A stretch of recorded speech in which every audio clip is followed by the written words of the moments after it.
And you have to wonder what the reaction will be within the locker room, although they won't be in the locker room for a while. Josh Jacobs carrying that 1-year franchise tag. When we met with Jacobs at the Super Bowl, it's now been 5 weeks ago, we talked to him about possibly returning to the Raiders. And when you consider his reaction to the trade of Darren Waller, we assume that that's what he's talking about when he says S sad for real.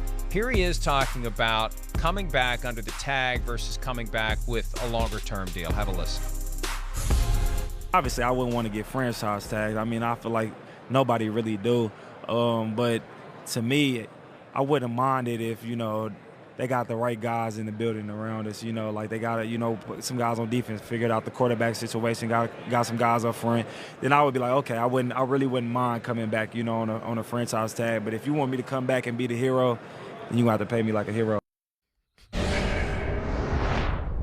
So here's the bottom line. They're not paying him like a hero, but they're going to expect him to be more of a hero without Darren Waller there. They're not investing the money in having the great players around Josh Jacobs to help him have the best possible team if he's not going to have the best possible contract. And that's something they're going to have to smooth over. And look, this is just year 2 of Patriot-way West taking over the Raiders, and it's not as sudden and abrupt as it was for Matt Patricia in Detroit, where it's that dramatic culture change that doesn't take. I think Josh McDaniels is trying to do it a little more easily, but here we are after 1 year. The guys that don't fit, the guys that aren't part of the long-term plan, they are gone, and you bring in a guy like a Jakobi Meyers that you knew, that you coached, that you helped develop, and that you can trust to run your offense the way you run it to, and it's just part of the evolution that we're going to see each year that Josh McDaniels is the coach of the Raiders. Chris. Yeah, that's right. I mean, there's going to be the infusion of, the Patriots and their mindset there. But hopefully Josh Jacobs realizes, it's not going to be lack of talent. Yeah, you lose Darren Waller, but one, I'd be shocked. The Raiders are one of those teams that's involved in the Mercedes Lewis conversation with the Jets as far as getting him there at the tight end position. Tight end position is still very important. This is Josh McDaniels and New England, like you're talking about. They'll do something. I would think they made this trade going, wait, we're sitting pretty for one of these tight ends, somewhere early on in the draft, so we could do that.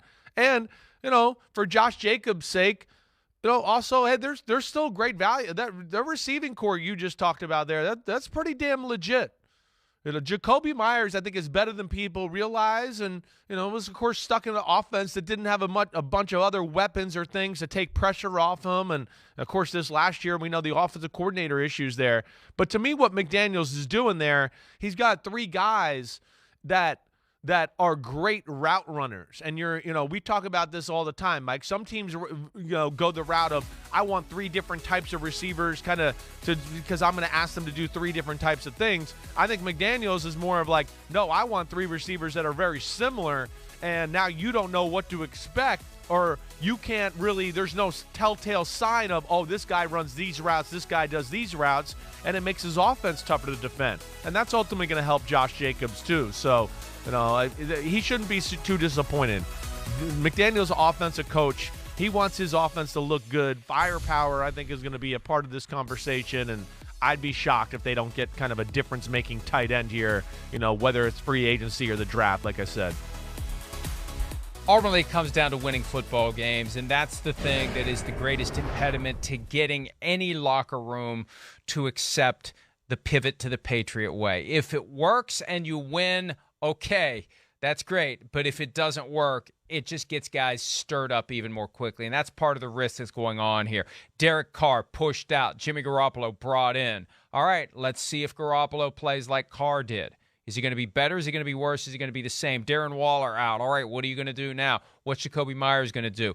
This is all part of just that risk that you take when you do transform a team with an attitude and a style and an approach that is different than most teams do it and can rub guys the wrong way. And Jacobs is the guy that I definitely think they need to worry about. They may only need to worry about him one more year. Right. They may tag him once and let him go, but I think they value him and they need him to be bought in. And I think that's the key. The coaching staff needs to make sure that all feathers are unruffled and that a guy like Josh Jacobs, who means so much to that team, is fully on board with what's happening. Yeah, listen, you're right about that. And, hey, Josh McDaniels certainly, has a little reputation from his first time around. But, as we've discussed with him 2 times over the last 2 combines, I think he's a different guy.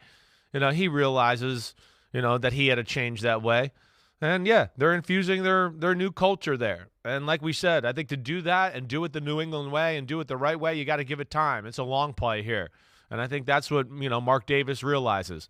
The other aspect, too, Mike, and I know you kind of hit on it, but I didn't, go in on it, too. With the Darren Waller thing, with his contract and the way it's set up, I don't know. Yeah, was he already in the process of maybe wanting, putting it on their radar that he might want a new deal after the year's over or whatever? I don't think there's much guarantee left on his contract when I was looking last night, right? That was just another aspect that I thought was interesting and maybe what led to, the 3rd-round pick and maybe not being a higher pick for Darren Waller. And we haven't talked about this extensively from the Giants' perspective, but this really is a home run. A home run. Keep Saquon Barkley under the franchise tag. They've got Daniel Jones signed under a 4-year deal, and now they add Darren Waller, and you wonder who's next, what's next.